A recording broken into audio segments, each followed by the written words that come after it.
Outlet, vem que tem! Essa é a Jovem Pan Cuiabá. Jovem Pan Cuiabá. Direção-geral Priscila Hauer, uma empresa do Grupo Futurista de Comunicação.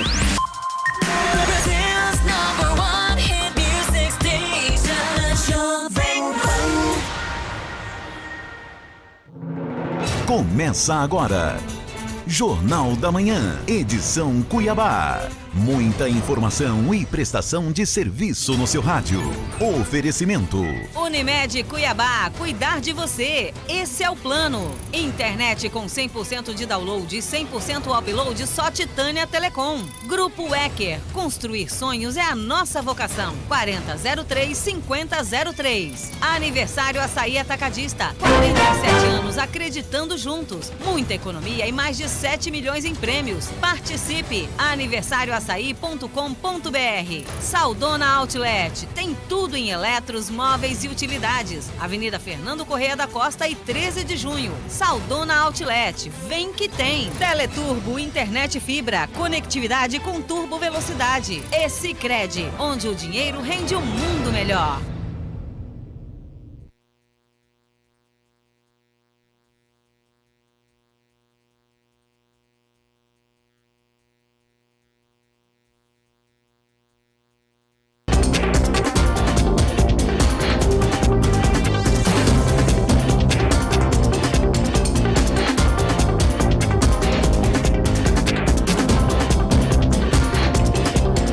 Horas e 38 minutos, muito bom dia. Hoje é sexta-feira, primeiro dia do mês de outubro. Estamos chegando na nossa Jovem Pan para o nosso Jornal da Manhã, edição Cuiabá, desejando a você uma excelente sexta-feira, bom início de final de semana, claro, um excelente mês de outubro, que as chuvas cheguem, né? Estamos aguardando aí ansiosamente, que você tenha um bom dia, uma boa sexta-feira, bem produtiva, né? Com bastante responsabilidade. Bom dia, Lucas do Rio Verde. Bom dia, Simone Flores. Bom dia, Welder Augusto. Bom dia você aí, de Lucas do Rio Verde, que nos acompanha. Inclusive, pelos vários canais que temos, você pode interagir conosco através da nossa página no YouTube. Jovem Pan Cuiabá 93.3, mesmo endereço para a nossa página no Facebook. E, é claro, interagir também com a gente através do nosso WhatsApp, 9969-9393, com as mensagens de texto. Nos ver através do Panflix, basta você baixar aí gratuitamente o aplicativo da Jovem Pan no seu celular, ou também o radiosnet.com para nos ouvir em qualquer ponto do planeta. Muito bem, 6 horas e 40 minutos. Bom dia, professor Lorenberg. Bom dia, meu amigo Paulo Sá, professor Vinícius. Tem mais um problema, tem um problema com esse teu microfone aí. Aqui, agora sim, deixa eu ver. Vamos lá, professor. Bom dia. Bom dia, Paulo Sá, bom dia, Vinícius de Carvalho, bom dia, amigos ouvintes. Uma grande e abençoada semana a todos nós. Hoje as coisas começaram aqui, né? Um botão que estava desligado, agora o outro que não liga, mas já tudo solucionado. Vinícius de Carvalho, bom dia. Muito bom dia para você, Paulo Sá, você, professor Lorenberg, né? Sempre um prazer dividir esse espaço com vocês. Também o Johnny, aqui nos dando apoio na transmissão para o canal do YouTube, Jovem Pan Cuiabá, e a fanpage do Facebook. Aí cumprimento já os nossos internautas, né, que estão nos assistindo agora e que vão continuar, porque esses vídeos ficam lá no feed, né? Ficam lá disponíveis, né? E muitos assistem depois, né? Essa é uma das vantagens, inclusive. Bom dia para o Ney, para a nossa presidente aqui, Priscila Hauer, os colegas aí de Lucas, né? Simone Welder e o nosso público em todos os canais, né? Omnichannel, como eu costumo dizer. Muito bem, Vinícius, como é que começamos esse mês de outubro? Né? Setembro já foi, né, moço? Então, mas não podemos brigar com o calendário, né? Bom, mais um capítulo de uma novela, né, aqui de Mato Grosso, chamada BR-163, né? No capítulo de ontem, né, disseram que a Rota do Oeste seria vendida para uma empresa, né? O ministro Tarcísio, numa das visitas, né, numa das 29 visitas, né, que o Tarcísio fez, e aí o Tarcísio, né, numa das visitas que ele fez a Mato Grosso, lá em agosto, né, no prédio da OAB, inclusive aqui em Cuiabá, tal. Depois ele esteve lá, né, eu acho que lá, depois ele esteve em Sinop, né, falando da Ferrogrão, mas aqui em Cuiabá ele falou, achamos a solução para a questão da Rota do Oeste, né? Não vamos romper o contrato, não vamos abrir nova licitação, mas uma outra empresa vai comprar a concessionária, né? Vai aportar capital, se não me engano eram 3 bilhões na época que se falava, e no que esse dinheiro será aplicado? Nas obras que ficaram faltando, né? Porque lembremos que a licitação foi finalizada em 2014, né, da concessão, né, e ela tinha 5 anos para duplicar, né, o trecho sob a responsabilidade dela, porque são cerca de 800 quilômetros, né, lá de Tiquira até Sinop, e ela ficou de duplicar 450 quilômetros. Porque tem esse trecho aí, Cuiabá-Rondonópolis, que já vinha a obra do DENIT, né? Imagina, já vinha a obra antes, uma obra de 2012, que não terminou ainda, moçada, ainda falta um trechinho aí, né? Mas esse trecho não entrou, né? E aí tinha aquele trecho ali de Tiquira até Rondonópolis, e aí dali para cima, né? De Nobres, ali, Diamantino, aí sim, Mutum, Sorriso, Lucas, né? Não, pela ordem, né, presidente? Mutum, Lucas, Sorriso e Sinop, né? Então ela duplicou quase nada, né? Depois incorporou-se a rodovia dos imigrantes, né? Esse trecho que também teria que ser duplicado. Enfim, então tá esse imbróglio, isso não aconteceu. Então foi colocada essa solução, né? De vir uma outra empresa aportando capital, comprando esse contrato, né? Para poder investir na duplicação. Especialmente nesse trecho aí de Mutum para cima ali, né? De Diamantino ali para cima, né? Da entrada de Diamantino, né?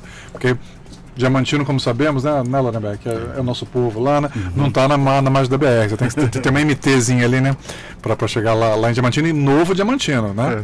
Tem Diamantino, que é do pessoal mais antigo, né, dos Capistrano, dos Ferreira Mendes, né, e Novo Diamantino, que é da gauchada ali, né, que é uma moçada, né, do agro ali, né, é o Novo Diamantino. A cidade é bem dividida, inclusive, né. E um pouquinho mais para frente, Alto Paraguai, né? Seguindo ali, né? Por uma MT, numa rodovia estadual, né? Mas pela BR ali Nova Mutum, Lucas, Sorriso e Sinop, né? Isso não aconteceu, né, Paulo? Estamos começando outubro hoje, né, como você bem lembrou, e cadê a solução, né? Aí o deputado Max Russe, né, que é muito cobrado por isso, porque ele é de Jaciara, né? A base política dele é o Vale de São Lourenço ali, né? Jaciara, Jucimeira, né? Os filhos da CIPA, né? As 3 cidades que saíram da Companhia Industrial, Pastoril e Agrícola, né? A velha CIPA. Tem a sede dela lá perto do São Lourenço hoje, lá numa descida, assim, chegando na ponte, né? Ali no Rio São Lourenço é a sede da velha CIPA, né? Jucimeira, Jaciara e São Pedro da CIPA, né? Os 3 municípios ali são mais a base dele. Ele foi prefeito de lá, né? E a esposa dele é a atual prefeita lá de Jaciara. Que eles cobram muito, que eles usam muito essa BR, né? Especialmente para Rondonópolis, né? Eles vão muito para Rondonópolis lá, o pessoal de Jaciara. Para consumir, né? Comércio, serviços, enfim, saúde, educação e tal. Então ele é muito cobrado, e ele pautou ontem ele falou, olha, vamos abrir uma CPI. Não descartamos abrir uma CPI para apurar, né? Embora é competência federal, alguém já vai falar, porque é uma BR, né? É uma rodovia federal, não é uma MT, né? Não é uma rodovia estadual. Mas, de qualquer modo, ele colocou esse tema porque, realmente, é preciso uma solução, né? O conceito já foi dado, né? Mas até agora, que eu saiba, nada. Não sei como está caminhando isso, né? Então é preciso que haja um encaminhamento, né? Até ele mencionou isso. Vidas foram perdidas, né? Realmente, há muitos acidentes, né? Ao longo da BR, também por falta de duplicação. Nós sabemos que os acidentes, em geral, são imprudência, né? São pessoas que dirigem, né, de forma perigosa, né? Mas com a duplicação evita, né? Os acidentes acabam caindo, né? Então ele fez essa cobrança ontem, né? E realmente, cadê o reloginho, né? Porque já se passaram 2 meses, né? Desde que o ministro esteve aqui, e até agora, de concreto que eu saiba, nada, né? Cadê essa transferência de propriedade, de controle acionário, esse aporte de capital, a quantas anda essa operação? Né? Então, com a palavra aí, quem puder nos orientar, mas ele lembrou essa possibilidade aí de uma CPI, com aquele argumento, né? O pedágio está sendo cobrado. E no trecho todo. É contratual? O que diz o contrato? Não, mas é contratual, mas no contrato mesmo isso já devia estar sendo duplicado já também. Perfeito. Tem um imbróglio de que precisaria de um empréstimo do BNDES, né? E a Rota do Oeste é uma subsidiária da Odebrecht, né? E a Odebrecht está em RJ, está em recuperação judicial, e caiu na Operação Lava Jato, né? Lembremos, né? Ontem eu falei do Rodrigo Janot aqui, né? Saudade, né, Janot? Volta, Janot, né? Cadê ele, né? Lembramos da delação do Odebrecht, né? Que era chamada de delação do fim do mundo, né? 2015, 2016, né? Até capa da Veja, delação do fim do mundo. Porque, olha, se a Odebrecht falar tudo que ela sabe, não fica ninguém de pé, né? Se ela contar, quase ninguém sobrevive, né? Seria o fim do mundo político, né? A delação do Odebrecht. Aí veio a delação da JBS depois, né? Que a do Odebrecht ficou pequena, né? Perto da delação do Joesley, né? Da JBS. Então a Rota do Oeste é uma subsidiária da Odebrecht, né? E a Odebrecht está em RJ, tá essa situação toda, não conseguiu captar o empréstimo, né? Então ficou esse imbróglio, por isso que tem que ter uma solução realmente negociada, né?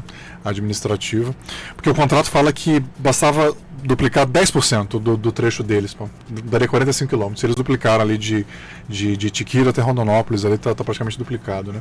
Aí já cumpriram. E também ali na região de Nobres, ali também houve uma duplicação, né? Bom, eu acho que para resolver esse problema, o governo vai ter que colocar dinheiro. Nem que seja via BNDES, enquanto não fizer isso, não se resolve. Vamos lembrar que em Cuiabá nós tivemos um problema com a CAB. A CAB tinha Galvão, que estava no rolo da Lava Jato, que foi atingida, né? E não tinha capacidade financeira. Como ela tinha grandes problemas e tinha várias concessões Brasil afora, ela usou Cuiabá para tapar o caixa, os buracos nos outros lugares. Começou aqui uma arrecadação. Trouxe alguém de São Paulo, colocou aqui com o objetivo de tirar dinheiro daqui e levar para as outras. Muito bem. À época, o que foi feito lá? Tinha várias coisas que se podia fazer. Quebra de contrato, etc, etc. Mas a prefeitura não tinha capacidade de colocar alguém lá. E o governo federal não quer assumir. Porque poderia. Não, quebra, eu assumo daqui para frente, demite, assume, problema nenhum. Tira esses pedágios daí, que não estão realmente servindo nesse trecho, não, né? E pronto. Não vai fazer. Não vai fazer porque a responsabilidade, e aí não é só responsabilidade, é dinheiro que tem que colocar, é uma coisa a mais para cuidar, e a cobrança aí vem, é política, né? Não é só uma cobrança econômica que nós estamos fazendo agora. Bom, se ela fez um arranjo entre os credores da Queiroz Galvão. Os credores assumiram. Fizeram um pool, né? E assumiram, montaram a CAB. Deu certo. Muito bem, tinha dinheiro à época, né? Agora o que falta é colocar dinheiro à disposição de quem se interesse por essa tanto que, por que não foi para frente? Porque todo o negócio feito pela Odebrecht estava calcado num financiamento futuro do BNDES. Ela entrou em recuperação judicial, o BNDES não pode emprestar dinheiro para ela, né? E agora não aparece ninguém que queira fazer um financiamento e que o governo queira ceder. E aí nós estamos em todo esse período dessa maneira, perdendo vidas, as pessoas pagando por um trabalho, por um serviço que não tem, né? Enfim, se ameaça resolver, há quanto tempo? E vamos lembrar o seguinte, Paulo, também, não tem sentido, eu acho, o DENIT retomar, né? Porque tem que manter a concessão, ponto. A questão é mudar a concessionária. Como foi feito? Saiu a antiga CAB, né? Eu também brincava, acaba logo com isso, né? Acabe com a CAB, né? Tu que gosta esse teu povo do jogo de palavras, né? dos trocadilhos, né? Acabe com a CAB, né? Pois é, aí veio quem? A Iguá. Então, que tá hoje Águas Cuiabá e que está investindo, né? Inclusive causando... Está cumprindo o contrato. Está causando incômodo em vários pontos do município, problema de sinalização, não é deles, essa é MOB. Sinalizar as obras aí, moçada. Vire trecho interditado, desvios, né? Sinaliza para os motoristas. A obra tem que ser feita mesmo, né? E rápido, de preferência. Então houve essa troca. Agora a concessão tem que ser mantida, amigos, porque é um trecho rentável, moçada. Acabou de sair um outro item que eu pautei aqui, se der tempo. Saiu a pesquisa agrícola municipal do IBGE ontem. Qual é o município do Brasil que tem maior produção agrícola? Sorriso. Do Brasil, o terceiro, Sapezal, que já é em outra região, mas Sorriso é o município, ao lado de Lucas aí, é o município do Brasil com maior produção agrícola. Não gera pedágio, não se viabiliza, esse trecho viabiliza, a questão é trocar a concessionária. Mas temos um outro probleminha aí. E aí? Professor Lorenberg, uma ferrovia que vai retirar caminhões desse trecho, que vai arrecadar menos. Né? Quando da concessão, não se falava em ferrovia nesse trecho, inclusive acompanhar a própria BR. O senhor acha que isso pode ter agravado? Antes de mais nada, Paulo, Vinícius e amigos ouvintes, eu vou levantar aqui 2 pontos para chegar na resposta que o Paulo está me cobrando. O primeiro ponto, é claro e evidente, todo mundo sabe, mas todo mundo sabe que uma CPI instalada na Assembleia Legislativa, quase nada ou nada irá trazer benefícios ou resultado prático. Até porque muito bem disse o Vinícius. É uma obra, é uma rodovia, é uma BR, não é rodovia. Ponto final. Agora, a movimentação da Assembleia Legislativa, nós estamos em véspera de um ano eleitoral. E o barulho é importante e necessário, mas só barulho não traz nenhum benefícios práticos, embora o presidente da Assembleia Legislativa, com muitos deputados que tem, estão dando voz ou eco às vozes que há muito tempo vem gritando por falta de cuidado nesse trecho aos cuidados da Rota do Oeste. Todo mundo reclama que usa esse trecho. Essa é uma pequena observação. E uma outra observação, mais uma vez eu vou bater num ponto que eu não vou cansar de bater, que é a falta de articulação política por parte dos nossos parlamentares. Ora, se eu sou um deputado estadual e eu percebo que uma CPI aqui não vai resolver nada, e nada vai resolver mesmo, ora, eu tenho canais, eu tenho instrumentos para me aproximar da bancada federal e, através dela, ampliar a possibilidade de uma solução que ainda assim está longe de ser resolvido. Porque, olha, eu me lembro muito bem de um pouco mais de 2 meses, ou 90 dias, ou 120 dias, eu ouvi nos bastidores de gente muito próximas ao governo federal, dizendo com todas as letras, já está muito avançada a negociação para que uma empresa viesse a assumir a Rota do Oeste. Isso era muito claro, mas muito evidente. É questão burocrática. Falava-se à época. Isso há 120 dias. É questão burocrática para uma outra empresa assumir aqui, até porque a empresa está passando por dificuldades econômicas, dificuldades financeiras, inclusive dificuldades administrativas. Então, em razão disso, era muito mais fácil ceder o espaço para uma outra empresa, o que é correto. Mantém-se, como muito bem disse o Vinícius, ele está correto nisso, é a concessão. O governo não tem possibilidade agora de assumir isso. Ponto. Aí entra exatamente na questão que o Paulo levantou, que muito bem levantou, Paulo. Veja, a questão no Brasil, muitas questões que poderiam ser mais rápidas, não são.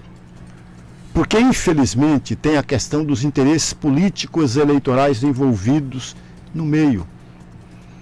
E esses interesses políticos não são interesses da coletividade, são interesses individuais ou de grupos. É aí que está o grande problema no Brasil. No Brasil tem uma situação, olha, lá fora passa-se 10 anos para construir um planejamento, para construir um plano de ação e 8 meses para resolver todo o problema. Aqui não. Aqui não. Inicia uma coisa sem planejamento nenhum, sem plano nenhum, e aí no meio do caminho falta um aditivo. Ah, falta isso. Ah, falta aquilo. Ora, é exatamente... E uma vida inteira para fazer. E uma vida inteira, e é exatamente por isso. É verdade. E aí lembrando, Paulo, você falou, na modelagem da concessão, já foram consideradas as 3 ferrovias. Já foram consideradas. Então, assim, a questão é quando, desculpa, né? que não se tem. A questão é how long, né? É quando que elas vêm. Mas a FICO, que é essa que vem de Goiás, né? Vai entrar por Água Boa ali, uma hora ela chega em Lucas, né? A Ferronorte, que é Ferrovia Vicente Volo, né, Olacé? Né, para não ter confusão aí do Vicente Volo com o Laci, né? Essa que agora foi estadualizada, né? Então vai ter essa concessão da Rumo aí, também chega lá, e a própria Ferrogrão, que é de Sinop para frente. Mas essa estadual não estava nos planos, né? Não, mas a federal sim, né? Só mudou a instância, né? Porque ela já estava planejada. E a Ferrogrão é de Sinop para frente, como eu falei. A concessão de Sinop para até Meritituba já foi feita, tá? Ela não prevê duplicação, só nas travessias urbanas, né? Mas é um trecho, mas é curto, né? O espaço do contrato. É de 10 anos, é um contrato curto, porque pode chegar a 35, né? Uma concessão, porque tem pouco investimento. A segunda, foi o que eu falei, a duplicação vai ser a estrada de ferro, né? A segunda pista vai ser ferrovia, não vai ser rodovia. Vargem Grande arruma um pátio para colocar carros apreendidos e faz 30 anos de contrato. Agora uma ferrovia dessa, só 10 anos, olha só a diferença. Mas, professor Lullenberg, não temos tempo ainda. Essa questão de se assumir ou não, de levar para a bancada federal, tem algumas coisas que eles são práticos. O que eu posso levar para o meu estado? O que eu posso iniciar? E é claro, eles não estão lá para fazer exatamente. Olha, não, eu arrumei isso para o estado, mas eu não quero que divulgue, eu sou um cara comedido nos meus atos. Não, pelo contrário. Só não conta antes para ninguém fazer primeiro que ele. Lutas inglórias assim, que eu lembro só o Vuolo, né? Que abraçou essa questão da ferrovia. Então, se fala em Vicente Vuolo hoje, ninguém lembra. Se outra coisa que ele tenha feito, né? A ferrovia chegou, mas ele já morreu faz tempo. Está chegando aqui, ele já morreu há muito tempo, né?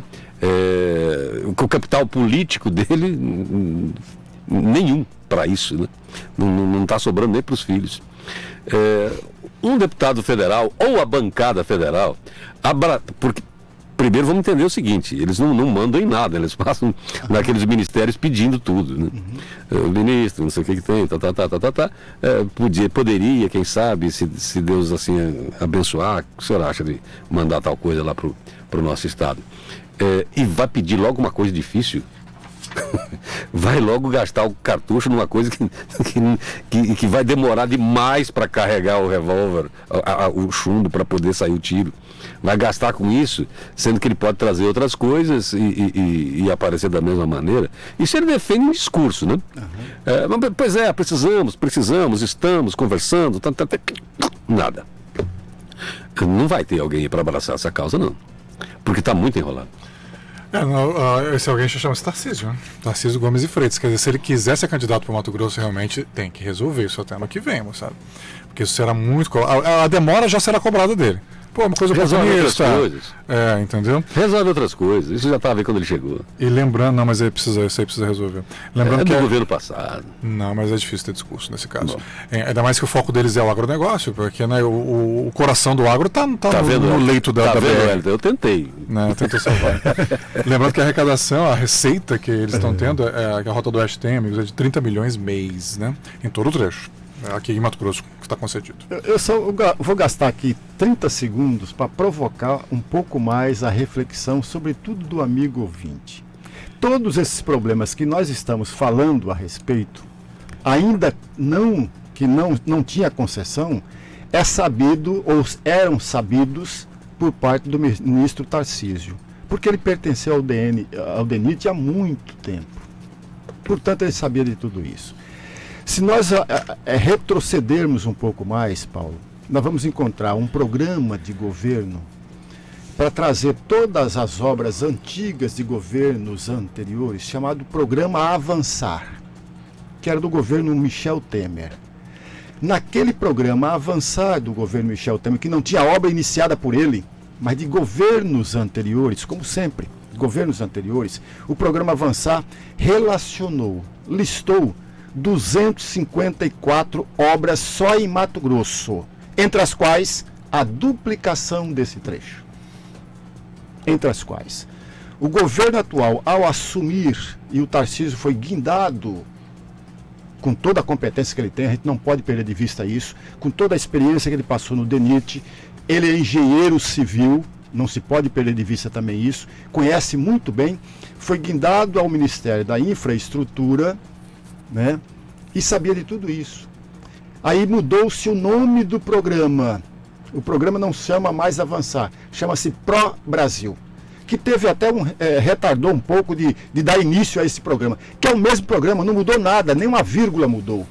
Nenhuma vírgula mudou. Portanto, Paulo, é aquilo que eu lembrava no final da minha fala anterior, de que no Brasil é muito diferente dos lugares lá fora, sobretudo na Europa e nos Estados Unidos, mais uma vez. Lá passa-se 10 anos, 15 anos, 20 anos para construir um planejamento, para construir um plano de ações. E 8 meses, 6 meses para solucionar todo o problema. Aqui é muito ao contrário. Veja, a questão da duplicação desse trecho, Vinícius, já era para ter terminado há muito tempo, porque o ministro Tarcísio conhece muito bem esses problemas, por estar em momentos anteriores, em governos anteriores, inclusive o governo do PT, por estar dentro do DENIT. 7h01, nesse instante nos deixa Lucas do Rio Verde, segue a programação local. E nós aqui seguimos em direção às 7h30. Muito bem, 7h01. Ontem mais um ministro esteve por aqui, vamos continuar na mesma... Agora, Ainda está, né? Não Hoje está vai ainda? cumprir a agenda ainda, o ministro da Educação. Dormiu por cá. O ministro da Educação. Ele chegou quarta, ele só vai embora hoje. O discurso dele de ontem é Avante Bolsonaro 2022, né? Estamos há 1000 dias sem corrupção, etc. Um discurso de governo que vem para a eleição. Pelo que eu entendi, pelo menos das manchetes, do pouco que eu vi do discurso dele, tem mais de mensagem do governo federal do que exatamente sobre o assunto que veio tratar, né? Um promotor do governo federal. Acredito que seja pelo que eu vi aqui agora, não deve ser o único, não deve ser por acaso, isso evidentemente que não, de ministros visitando estados, levando essa mensagem dos 1000 dias, etc e tal. Acho que é um chutômetro, tá? Bem no chute aqui. Acho que primeiro está mandando os ministros para ver a receptividade e depois vem o próprio presidente fazendo as motociatas e as visitas, enfim, a todos os estados brasileiros, falando ali e tendo esse feedback, né? Porque ultimamente o presidente tem tido algumas vaias e coisa e tal, e ele é uma pessoa que se transparece na hora a contrariedade, né? Ele não deixa, ele não consegue, ele não esconde, ele não consegue esconder, né? Não, ele fica vermelho, do que é isso, se é um misto, né? Acredito que seja um misto de raiva, etc, tal, da situação constrangedora e tal, porque eu, sinceramente, se fosse vaiado, não saberia como me comportar, né? Ele até hoje não teve, que eu lembro, só na campanha dele para presidente, bem no início, quando era desconhecido ainda, que ele foi se jogar no meio da galera, a galera abriu e ele se arrebentou no chão. Isso foi no Rio de Janeiro. Mas era uma pessoa que estava ali preparada para aquilo. E ele é idolatrado em muitos, aqui no Mato Grosso, por exemplo, é idolatrado, em Santa Catarina ele é, Brasil afora ele é. E quando acha o contrário, né? Foi em Nova York, achou a gente falando dele lá, ele saiu pela tangente e foi embora, ele estava lá para aquilo, né? Depois teve apoiadores, o mesmo tanto de apoiadores, mas ele transparece demais, parece que ele sente, parece aquela história do Galvão. Fala, Tino, o presidente sentiu, né? Ele sente a contrariedade, ele não consegue esconder isso. Talvez seja uma sondagem enviar ministros, primeiro vão vocês, e depois me tragam o feedback para ver onde eu tenho que corrigir o que, né, para não enfrentar dificuldade nenhuma e a coisa ser mais eficaz. Posso estar correto no meu raciocínio, professor Lundberg? Você não pode estar correto, você deve estar correto. O verbo mudou aí. Mas, Paulo, você está coberto de razão em 99%. Sobretudo quando você diz que o presidente ele não consegue encarar as adversidades. Mas todo político não consegue. Porque ele acostumou... Mas tem gente que disfarça melhor, né? Isso, é verdade. Todo político não consegue por uma razão muito simples. Ele acostumaram eles a ouvir o som da própria voz. Criou-se ao lado de um político o assessor, que na verdade não é assessor. É um auxiliar de alguma coisa, pagar uma pasta e etc. Porque o assessor é alguém muito diferente, que tem um comportamento muito diferente. É aquele que fala assim, olha, você errou quando está fazendo esse caminho. O caminho não é esse, o caminho é outro. Você usou quando falou uma palavra, uma frase aqui. Não é essa frase. Esse é um assessor. Mas o assessor que nós costumeiramente estamos vendo é diferente. Ele é o instrumento para o eco da própria voz do político. Não é para consertar os erros ou evitar os erros. Eu me lembro de ter lido, Vinícius, lido bastante a respeito, quando o Maluf foi muito conhecido por lembrar nome de pessoas. É verdade. Ele lembrava com facilidade o nome das pessoas. Mas ao lado dele tinha uma pessoa que já tinha feito todo esse levantamento. Soprava, né? E ele soprava para ele, vem vindo fulano de tal. Então isso é muito claro para o assessor, para que o seu patrão não entre em fria. Agora você está coberto de razão, viu, Paulo? Tem muitos políticos que têm um jogo de cintura, que tem uma habilidade para esconder a sua fisionomia, ainda que fique vermelho, ainda que fique amarelo se a pessoa é negra, ainda que fique amarelo, ou se é branco fica vermelho, ainda que fique. Mas ele tem o equilíbrio para transparecer, para transparecer uma segurança. Não basta apenas dizer que é seguro, é preciso você parecer que é seguro. Por isso que não basta apenas para você chefiar um poder, seja ele no judiciário, seja ele no executivo, seja ele na presidência da República, é preciso que você tenha outras habilidades, porque a adversidade sempre irá aparecer. Os conflitos sempre irão aparecer. O Getúlio Vargas, por exemplo, sempre deparou em situações constrangedoras e ele soube, de alguma forma, sair-se muito bem. Soube, em algumas formas. O Eurico Gaspar Dutra, que eu não o conhecia, evidentemente, amigos, de ler, eu passei a conhecer de ler, ele também soube fazer isso. Tanto é verdade, Vinícius, e Vinícius sabe disso, qual foi a primeira grande tarefa do Eurico Gaspar Dutra ao assumir a presidência da República? Convidar todos os partidos políticos à época para, junto deles, melhorar ou trazer iniciativas ao governo brasileiro. Se você vir do Eurico Gaspar Dutra para cá, você não vai ver apenas uma vez feito isso. Só uma, que foi no governo de Itamar Franco. E a situação que ele assumiu, ele precisava fazer aquilo. Juntou todos os partidos, menos o PT. O PT não participou. O PT recusou, né? O PT recusou. Expulsou a Luiz Erundina, né? Ele chamou todos os partidos para quê? Para aquelas dificuldades promovidas por uma situação muito difícil, que era a situação do Collor, ele tentasse resolver.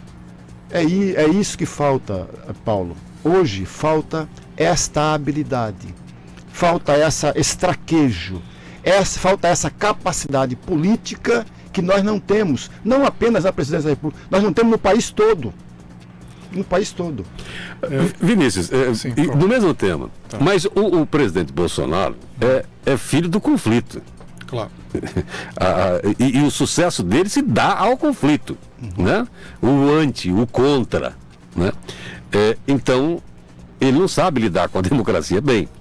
Até não deve saber, porque se soubesse bem, não seria o Bolsonaro. E não teria chegado aonde chegou, talvez. Só para explicar melhor. Alguém mais democrático, quando é vaiado, disse, não, estão exercendo o direito das pessoas, todo mundo tem o direito. Nesse momento eles estão assim, mas já me aplaudiram e me aplaudirão depois, etc e tal. Fez o discurso, saiu, tá, tchau, muito obrigado, né? O Bolsonaro nem pode fazer esse discurso, porque é uma questão de nós contra eles mesmos. Isso é comunismo, esquerda, pronto. Mas ele não tem essa habilidade, Paulo. É bom a gente estar sempre entendo, colocando isso. Ele não tem essa habilidade. Concordo contigo, mas Vinícius, em cima disso, se o Bolsonaro agisse do jeito que seria politicamente correto, ele se daria bem com a turma dele? Não, é aí que eu quero chegar, amigos. Desde o começo do governo eu estou falando. Não tentem transformar o Bolsonaro no Michel Temer, no Tancredo Neves, no Fernando Henrique. Ele não é isso. Se ele for querer ser isso, ele vai ficar num limbo. Ele não vai ser nenhuma coisa, nem outra. Tá? Cada um de nós aqui tem um propósito na vida, tem uma identidade, né? Você querer, de repente, não, eu vou virar, sei lá quem, eu vou mudar de identidade. Não tem. Esses nomes que eu citei aqui, eles tinham todos eles tinham uma trajetória, passando pelo parlamento, por exemplo. Tancredo, né? Fez uma longa carreira no parlamento, né? Foi deputado, foi senador. Michel Temer também foi presidente da Câmara 3 vezes, né? O Fernando Henrique também foi senador, enfim. No caso do Michel Temer, no caso do Bolsonaro, ele ficou 28 anos na Câmara, só que sempre no baixo clero. Sempre no baixo clero. Né? Era o perfil dele. E é uma orientação mais sectária. Então não adianta ele querer ser uma coisa que ele não é. Ele vai cair num limbo. Ele não vai virar o Michel Temer. Ele não tem como recriar a vida dele para ser o que o Michel Temer foi. Né? E vai deixar de ser o que ele era. Agora, tem uma questão, Paulo. Sempre que as coisas estão muito tensas em Brasília, qual é a recomendação? Vamos rodar o Brasil. Né? Vamos para o trecho. Né? O Lonneberg falou do Dutra, né? O Dutra realmente, até a UDN participou do governo Dutra, né? Que era a oposição ao Getúlio, né? E o Brizola não perdoava isso, falava, né? O primeiro grande brutus da política brasileira foi o Dutra. Traiu o Getúlio, como é que chama a UDN para compor? O Brizola batia duro, que o Getúlio era senador nessa época, né? Quando o Dutra era presidente. Poucas vezes ele vinha no Rio de Janeiro, ele foi ficar mais lá em São Borja, né? Toma lá, ia lá conversar com ele na fazenda dele, na fazenda Itu, lá em São Borja, né? Mas houve vários momentos ao longo da história em que isso aconteceu. Então, o Lula, ali no Mensalão, né, vamos lembrar, no final de 2005, né, com o escândalo do Mensalão pegando, as pesquisas apontavam o empate dele com o Zé Serra, por exemplo, naquele momento. Né, o Serra, prefeito de São Paulo. Né, e o que ele fez? Vamos rodar o Brasil, moçada. Ele passou 3 meses rodando o Brasil. Só que a rejeição a ele era menor do que a que o Bolsonaro tem hoje. Né. Então, acho que eu quero chegar. O Bolsonaro ele puxa muito para ele, né, mas o governo não é só ele. O que ele está querendo comunicar é que o governo Bolsonaro é Tarcísio, o governo Bolsonaro é Tereza Cristina, o governo Bolsonaro é o ministro da Educação, entendeu? Existe um governo, existe um lado administrativo que não é só ele, porque de fato a rejeição pessoal a ele é muito alta. As pesquisas medem isso, fica na faixa de 60%, a rejeição pessoal a ele. Mas o que está comunicando, né? Porque, por exemplo, quando ele veio aqui, a polêmica foi muito maior. Lembremos aí, né? lá na tua fazenda, enfim, houve mobilização contra, né? E a favor, né? Quando o Bolsonaro esteve aqui, né? O ministro está aqui, eu desconheço algum protesto que esteja acontecendo aí. Né? Inclusive dos sindicatos aí da área do FMT, do IF, enfim, né? Que estão vinculados a ele. Você vê que o governo chega, só que de forma mais tranquila, né? De forma mais leve, porque não chama tanta rejeição, não polariza tanto. E essa vinda dele para cá, Paulo, acontecerá, para cá não, para rodar o país, acontecerá ano que vem, né? Ele como candidato, ele vai percorrer. Então a estratégia correta, a meu ver, é rodar o Brasil sem a presença do Bolsonaro e sem a polarização excessiva, sem o barulho excessivo que a presença dele gera, né? É questão de perfil. Imaginar que o Bronini viesse agora como a Gisela. Não teria os seguidores que teve. Bronini é o Abílio, né? É o Abílio Bronini. Paulo, o estilo. E nem eu defendi isso, que ele mudasse. Não. Porque ele não é o estilo dele, ele construiu esse estilo. Eu conheci Bolsonaro, o Jair Bolsonaro, quando era deputado federal, não conversando com ele. Sempre que eu falo que eu conheci fulano de tal, é nas leituras. Há 17 anos, quando eu estava fazendo uma pesquisa, Vinícius, e foi no Rio de Janeiro que eu ouvi falar do deputado federal Jair Bolsonaro, porque ele fazia parte de uma lista de parlamentares que eu ficava me questionando como que essas pessoas conseguem a eleição e a reeleição, uma vez que eles não têm ações que venham a público para atrair a atenção. Então, ele passou a fazer parte desta lista há 17 anos. E eu passei a avaliar e analisar, como eu gosto muito de fazer, olhei as atas das sessões da Câmara Federal, como sempre fiz. Então, eu não quero, e nem defendi, que eu não sou nenhum burro, mas eu sou bobo, não sou burro. É diferente as duas coisas. De defender que ele deva mudar o perfil que ele construiu. Ele construiu esse perfil, mas na presidência da República, meu amigo Paulo, meu amigo Vinícius, no governo do Estado, na chefia de um poder, algumas coisas obrigam você a ter um comportamento diferente. Não basta tão somente que você seja na chefia do Supremo Tribunal Federal, que você tenha o mesmo comportamento que você teve fora da chefia do Supremo Tribunal Federal. Ali você tem que mostrar que você é seguro, que você tem o controle da situação, em sobretudo uma sessão muito polêmica. É assim também na chefia do Poder Executivo. É assim também na chefia da Presidência da República. Você tem que demonstrar habilidade, ainda que você não tenha, e ele não tem mesmo, sejamos francos e honestos com o nosso público, ele não tem mesmo, mas é preciso que você aprenda a lidar com a situação, ainda que ela não seja favorável. Aqui, sim, Vinícius. Desculpa, só para completar, é a chamada liturgia do cargo, né? Exatamente. Só que isso tudo em CNTP, né? Em condições normais de temperatura e pressão, né, amigos? Quer dizer, não. Mas o Bolsonaro rasga esses manuais que ele pensa. O que adiantou? O Michel Temer era. Você quer alguém mais litúrgico do que o Michel Temer, né? E ele tinha 5% de bom e ótimo, 6% de bom e ótimo, né? Mas põe na conta de Joés aí também, né? A base... Não, mas numa situação econômica também, ser similar que está agora, né? A turma brincava que a base do Michel Temer cabia numa van, assim, né? Tinha pouca gente na época, né? Então, a questão é a seguinte, o Bolsonaro mantém, graças ao carisma dele, ele mantém esses 25%. Porque o Temer tinha menos, a Dilma tinha menos, o Fernando Henrique no período mais crítico tinha menos, porque não tinha um carisma, né? Ele dialoga com esse público dele. E os ministros dialogam com um público mais amplo, porque é uma linguagem mais administrativa. Exemplo, o que o ministro da Educação vai fazer hoje em Cuiabá? Vai visitar uma escola cívico-militar, lá no Pera 90, que é um projeto que tem um poder simbólico muito grande para o atual governo. Ainda que tenha resistência com relação a essa mudança dessa escola. Muita gente critica, tá, mas muita gente gosta, né? Muita gente fala, na minha época, né, fila... cascudo, tabuada, enfim, muita gente é saudosista aí, de uma educação dos anos 60, 70, por exemplo, né? Enfim, então você vê, ele fala com um público, que é o público, esse público mais radicalizado dele mesmo, é sectário, e aí de fato, eu não diria que ele é tão autoritário, ele é sectário, né? Ele é uma seita, né? Fala para uma seita e tem dificuldade de dialogar com um público mais amplo, né? Não tem o que muitos políticos têm, que é o cinismo, né? A cara de pau, né? Você fala, você é bandido, ele, tá, legal, que bom, você é vagabundo, tudo bem, então, quer dizer... Isso é a sua opinião. Ele tem um cinismo muito grande, né? E os ministros falam com um público mais amplo, porque eles estão falando o quê? Programas de governo. O que o ministro da Educação, na quarta-feira ele esteve lá em Sinop, cogitando a possibilidade de emancipar a universidade, o campus, né, do FMT numa outra universidade federal. Né, esteve em Rondonópolis ontem, que foi uma federal emancipada, né? E aqui em Cuiabá ele vai nas obras do IF, lá em Vaza Grande, desculpa, né?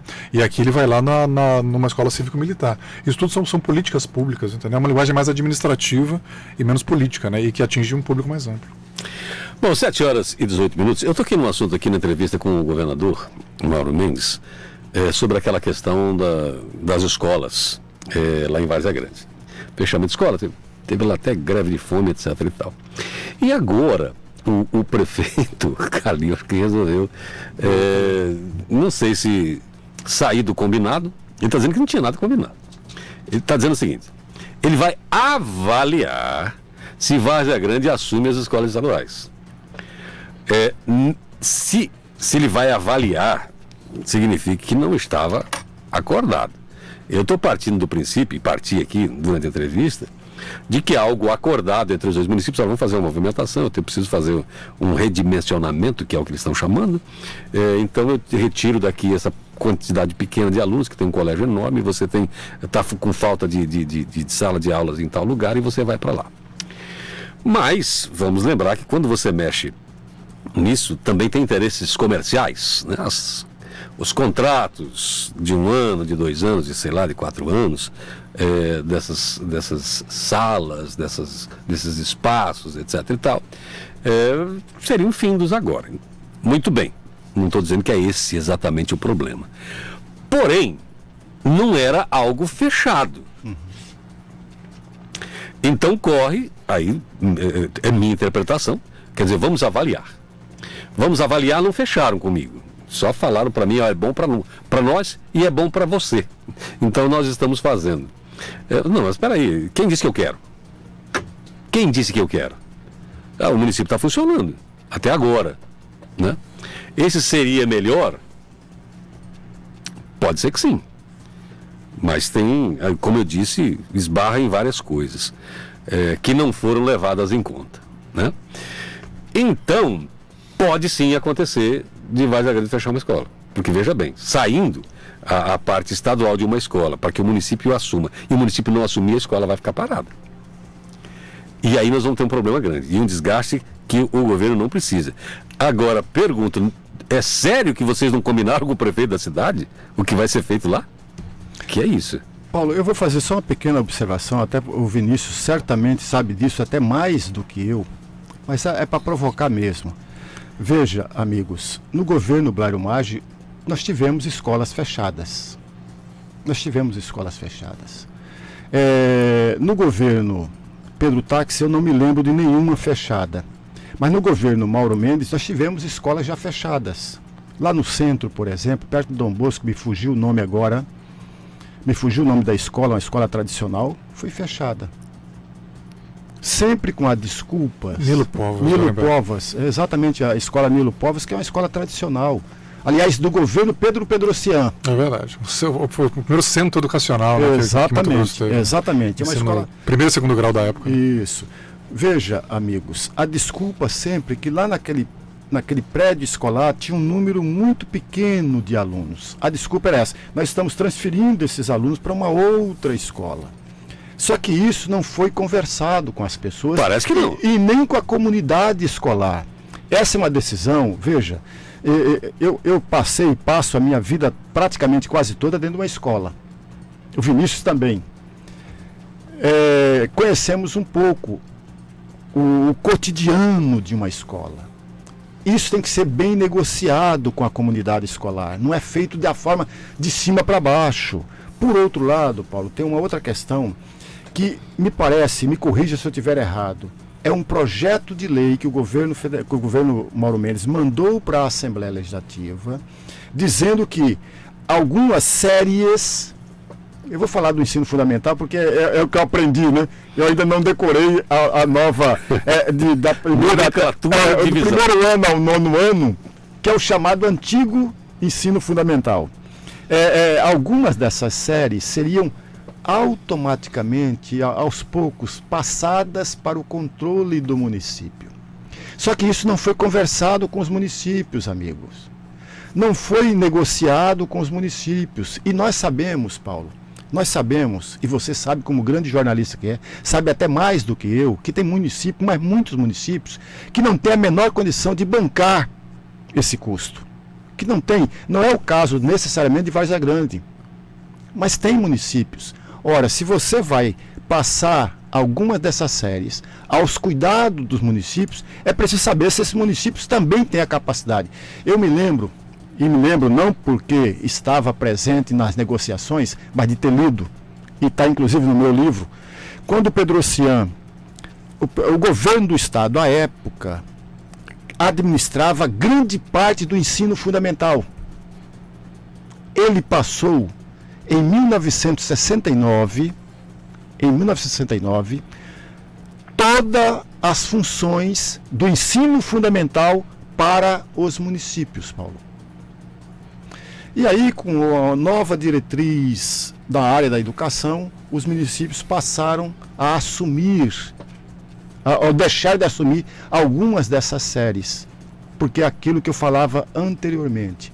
Muitos municípios não têm a menor condição de bancar o custo dessas séries, ainda que seja 2 ou 3 séries iniciais. Ele não tem, precisa da ajuda do governo estadual. Por isso que eu sempre eu comecei a falar da falta de negociação, da falta de conversa, não apenas com a comunidade escolar, mas com os municípios. E essa escola lá não foi de fato negociado, não foi de fato conversado. Esse é o grande problema. Porque a escola, amigos, ela não é só um prédio, né? A escola, ela tem um simbolismo muito forte, né? A escola é um centro comunitário, né? É como uma igreja, né? A igreja não é só um prédio, né? Não é só um tijolo, aço, concreto, né? Ela tem todo um apelo, né? Você destruir uma igreja, né? É complicado, um templo, né? Nem as guerras destroem, né? Até quando os americanos estavam decidindo qual cidade bombardear, né? Com a bomba atômica, né? No final da Segunda Guerra Mundial, aí eles pensaram em bombardear Kyoto, né? Mas aí foi falando, não, Kyoto foi a capital do Japão durante um tempo, né? Antes de ir para Tóquio. E é como o Rio de Janeiro aqui, é uma cidade com um acervo arquitetônico muito grande, né, com muitas igrejas, templos. Eles falam, não, vamos atacar Hiroshima, que era uma cidade industrial, era basicamente uma cidade industrial, né? Aí atinge o esforço de guerra japonês, né? Então você vê que até numa guerra se preserva, né? Porque isso tem um valor, né, importante. Porque eu digo por mim, né? As pessoas perguntam onde que eu fiz minha educação básica, às vezes, né? Eu falo, os meus colégios eram tão bons que fecharam, né? Todos os colégios em que eu fiz minha educação básica fecharam, não existem mais. Mas eram colégios particulares, né? Nenhum deles existe mais. Dá uma orfandade mesmo, né? É interessante, pessoas contam que muita gente volta para as escolas, né, onde estudaram, então existe esse apelo. Então, o fechamento de escolas, né? Vamos lembrar que o Geraldo Alckmin fez isso também em 2015, 2016, né, e deu impacto, surgiu aquele movimento da ocupação das escolas, né? Até aqui, inclusive lá em Várzea Grande, né, o Masgatais ali no Costa Verde ocuparam ali, né? ocupa e resiste, né? Houve movimentos de ocupação de escolas, né? Porque elas são um centro comunitário, elas têm esse apelo. Agora, o Lorenberg foi bem na linha de administração pública, eu vou na linha da política, né? Vou mudar um pouquinho. O secretário de Educação é candidato a deputado, não é? Quer dizer, porque o Calil, vamos olhar, quem é Calil Baracate? MDB é base do Mauro. Tá? Então o diálogo tem que ser, para além desse diálogo administrativo, tem que ter um diálogo político. Quanto que eu ganho de voto, quanto que eu perco de voto com essa mudança aí, chefe. Ele é do MDB e é apadrinhado do senador Jaime Campos, né?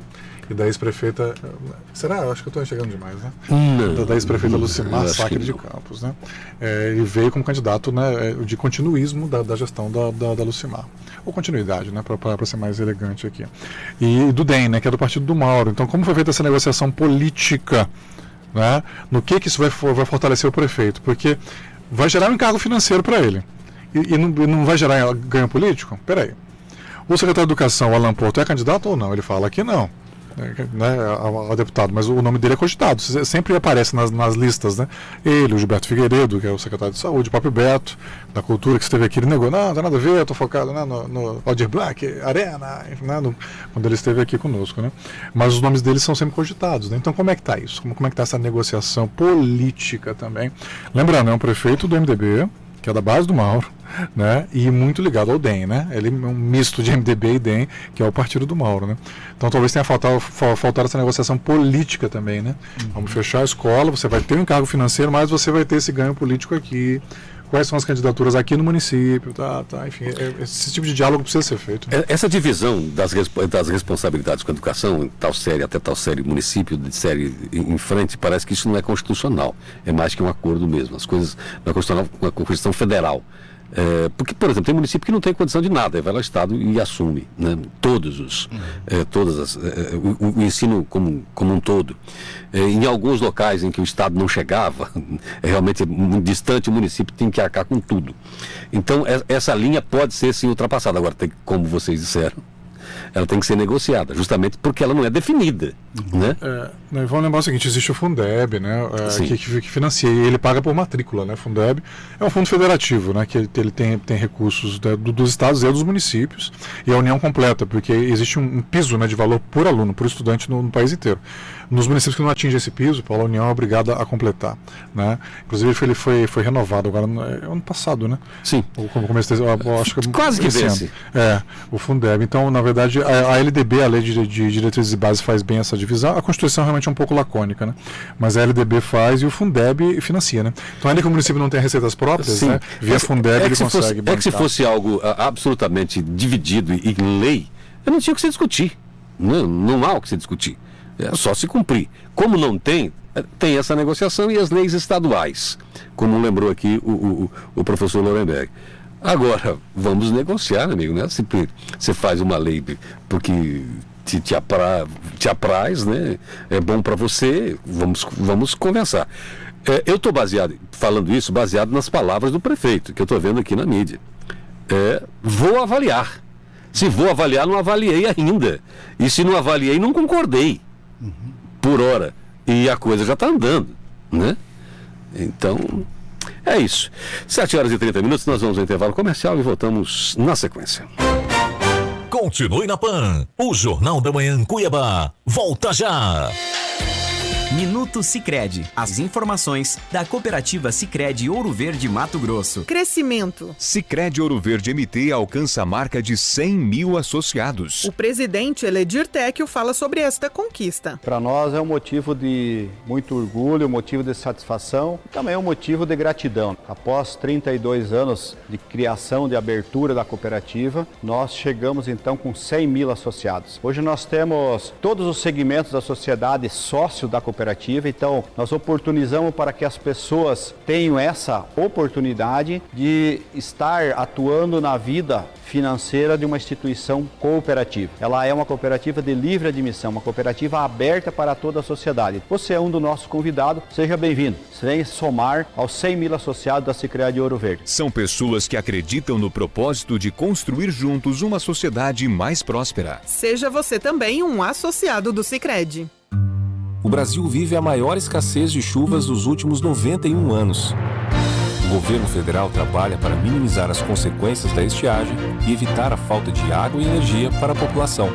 A responsabilidade é minha, sua, de todos nós. Energia e água. Se desperdiçar, vai faltar. Saiba mais em gov.br/consumo consciente. Governo Federal. Pátria Amada Brasil.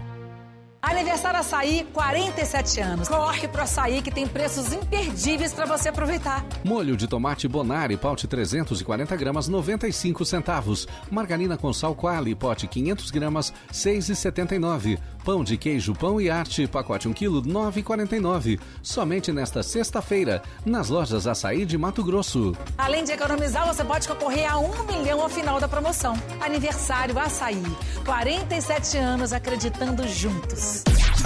Jovem Pan. Vem que na Martinello tem! Copo térmico Stanley, sem tampa, em 10 vezes sem juros de R$16,90. Roupeiro Demóvel Poema, 6 portas, em 12 vezes sem juros de R$74,92. Ar-condicionado Eugene Eco Plus, 12.000 BTUs, em 12 vezes sem juros de R$141,58. E umidificador Ventsol, em 8 vezes sem juros de R$21,03. Vem pra Martinello, Mato Grossense de alma e coração. E se o que é melhor para você também for melhor para todos? Existe alternativa. No Sicredi, você une as suas necessidades financeiras ao desenvolvimento da sociedade, porque reinvestimos recursos na sua região. Somos a alternativa que oferece soluções financeiras ideais, taxas justas e atendimento próximo, humano e digital. Escolha o Sicredi, onde o dinheiro rende um mundo melhor. Abra sua conta com a gente.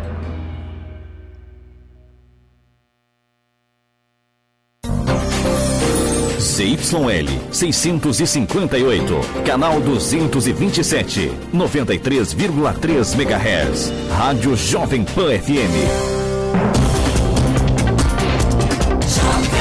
Voltamos com o Jornal da Manhã, Cuiabá. Meninos, esse novo mês de outubro aqui tá causando emoção aqui no operador da mesa. Um cara chamado Paulo Sá. Tudo errado aqui hoje. Vamos lá, gente. 7h33. Vinícius, você recebeu uma informação?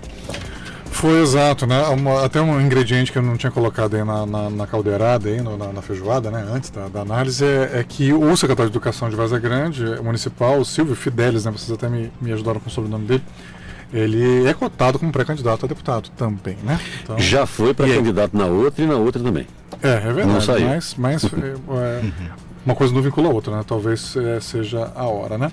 E aí eu recebi uma informação aqui do pessoal da SEDUC mesmo, da assessoria de imprensa, que as conversas têm acontecido, tá? No campo mais administrativo, não sei na questão política, né?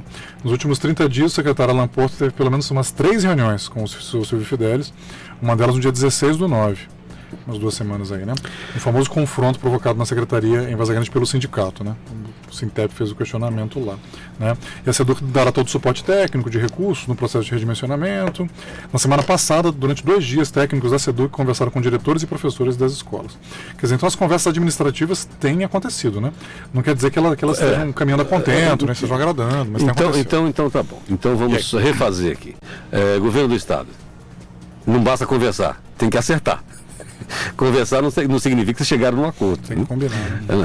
Eu fiz 10, se fez 3 reuniões é porque na primeira não acertou. E na segunda também não. E agora nós estamos sabendo que na terceira também não, porque o prefeito disse que vai avaliar ainda. Então não há negação nenhuma de que está em conversação. Agora, para quem lança um projeto dessa maneira, e aqui foi vendido, e para toda a sociedade está sendo vendido, que há um acordo, não está se fechando escola porque está se tirando alunos de um lugar e colocando em outro lugar, e alunos de outra localidade irão para aquele em que foi retirado. Então não estaria acontecendo fechamento de escolas, que é o posicionamento do governo. Nós não estamos fechando escolas. E vem o prefeito agora e diz, não, eu vou avaliar ainda. Quer dizer, tudo bem, reuniões parece que estão fazendo, mas pelas palavras do prefeito, o acordo não foi fechado. Então não teria como, na minha visão aqui, de fazer isso sem a concordância do município. No mínimo houve uma precipitação, né? No mínimo.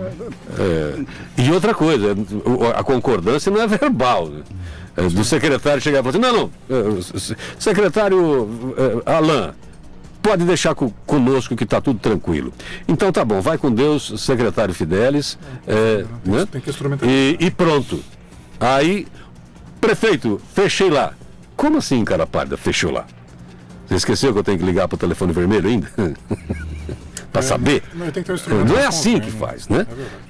Então, e se é uma lei, inclusive, se isso está colocado de maneira oficial, tem que ter a concordância no documento. Né? Paulo, eu vou completar aqui com 20 segundos apenas, 20 segundos. A primeira delas, essas 3 reuniões aconteceram antes do problema vir à tona. Tem isso também. Ou depois do problema. Se for depois, essas conversas raramente trarão um resultado a contento de todas as partes. Todas as partes. Não é só do prefeito, não é só do governador, é da comunidade escolar, sobretudo. Está sempre à frente. Essa é uma questão. E uma outra que eu vou chamar sempre a observação aqui, amigos. O bom gestor é aquele que antecipa aos acontecimentos. Não é aquele que age depois dos problemas. É aquele que antecipa aos acontecimentos, que evita os problemas. Se essas reuniões não aconteceram antes, então faltou esta habilidade por parte dos gestores para impedir que o problema viesse à tona. Isso em tempo de Vaza Grande é bem combativo, viu? A presidente lá é doída, lá ela bate duro. Você me deu um susto agora, professor Lanberg. Falou bom gestor, eu entendi bom. Eu falei, ele vai falar bom Jesus. É o bom gestor. O bom Jesus é de Cuiabá, de Vaza Grande, é o bom Jesus.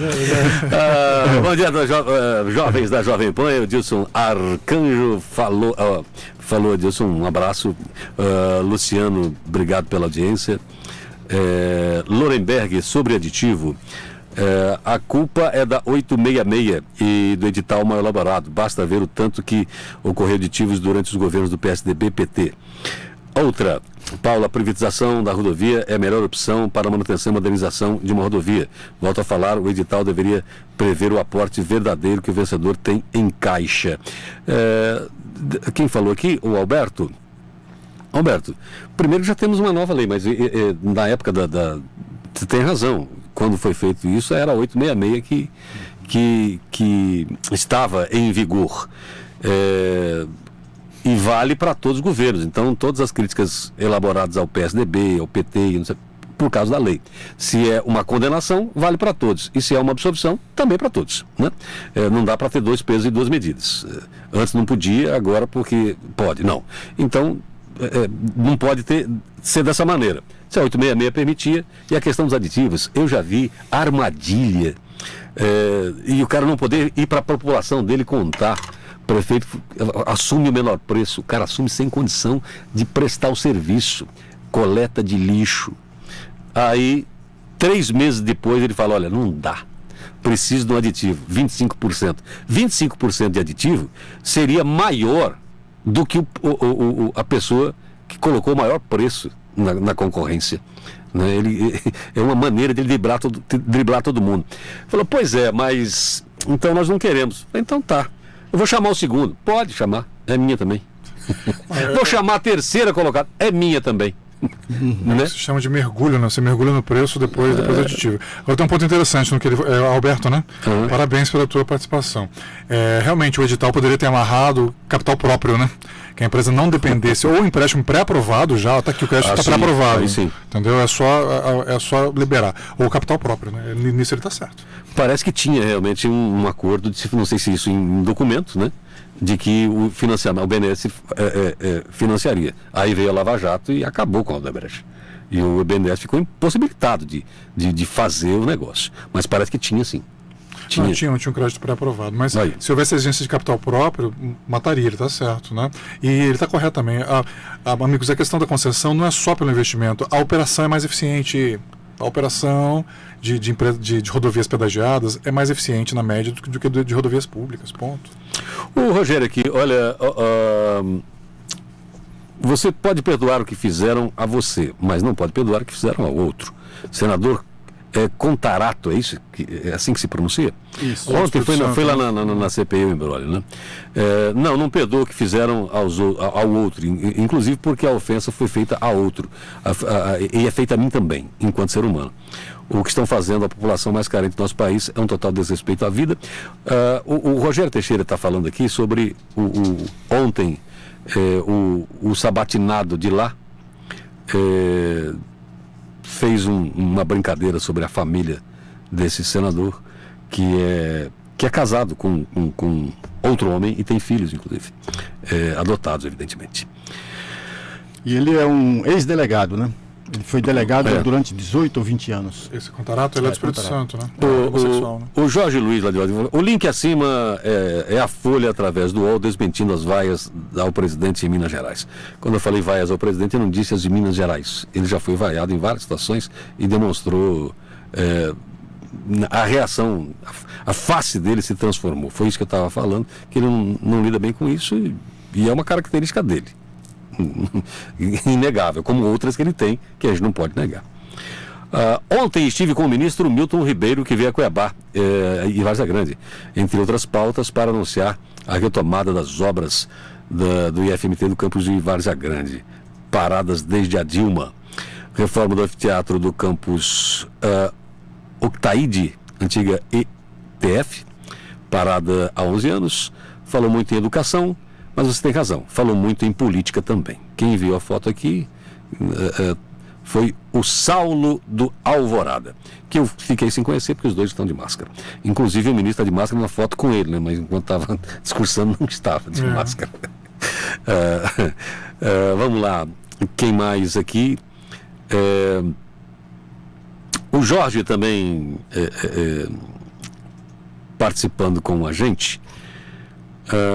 Bolsonaro precisa ser estudado, fala e faz algumas bobagens, contudo, só ele consegue ter prejuízo à sua imagem. Todos que quiseram aderir a esse estilo ou a essa imagem não tiveram êxito. O Abílio não aderiu nada à sua imagem com essa associação. Ao contrário, o Abílio só teve prejuízo eleitoral. E pelo jeito não aprendeu nada com a derrota. O Jorge, eu discordo. Eu também. Eu discordo. Talvez assim, no segundo turno, eu acho que ele passou do ponto na bolsonarização, assim, o Abílio, né? Usar máscara, verde e amarela, enfim, ficar brigando muito com a mídia, o grau, né? O ponto foi acima. Mas ele ganhou sim. Ele só chegou onde chegou graças a esse carisma, né? Se ele fosse a Gisela, tinha ficado em terceiro. Agora o Bolsonaro, assim, ele não precisa ser estudado, ele já vem sendo, viu? Tem muitos, né? Tem a Isabela Calil, por exemplo, que é uma antropóloga lá de São Paulo que já vem. Tem vários, a Ângela Alonso, tem vários bons pesquisadores já estudando o bolsonarismo. Ele não precisa não, ele já vem sendo estudado. Muito bem, sexta-feira, primeiro dia do mês de outubro. Meninos, aproveitem bem esse mês. Chegamos quando chegamos ao meio desse mês, a gente já começa a olhar para dezembro, né? Tem.